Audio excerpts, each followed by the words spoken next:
So Jim asked a question. What happens when somebody inherits property, they have, let's say, no other assets? Let's imagine they're impoverished.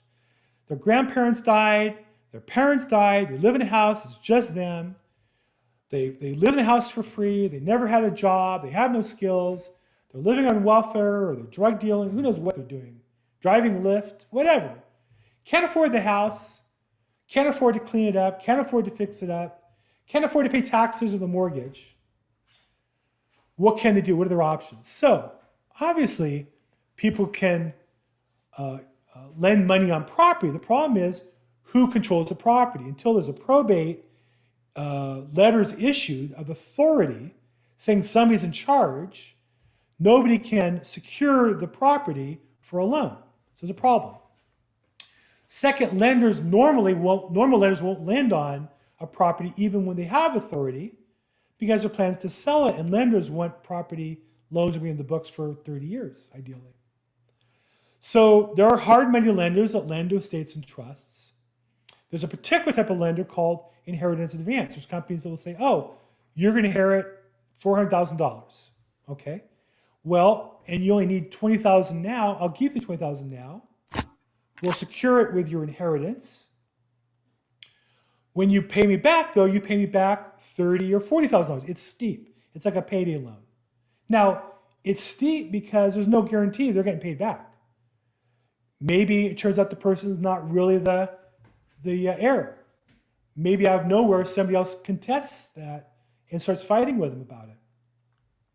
Maybe they decide not to sell the house and not cooperate. So it's a risky loan. And I would say that for some people, and to answer your point, Jim, some companies are sharks. Others, I've used it to help people get attorneys. Like they're going to lose their interest in the house. They have no money to hire an attorney. No attorney would take it on contingency because it's already in probate.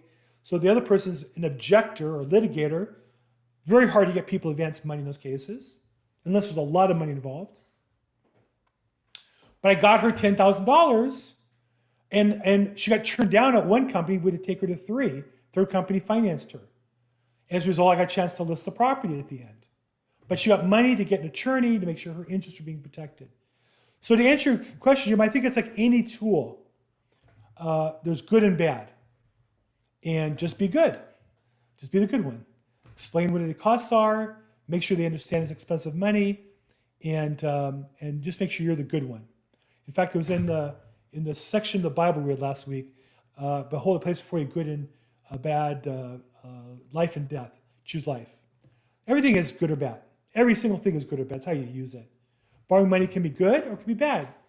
So I would say, Jim, it's about how you propose to your client and how the price and what the circumstances are. If you can advance a client $10,000, $20,000, they can keep the taxes current, avoid penalties, make the mortgage payment, avoid foreclosure, get an attorney to protect their interests, and maybe get $5,000 out of their $400,000 inheritance to start living a more normal life. That could be a great kindness to help the person through the process.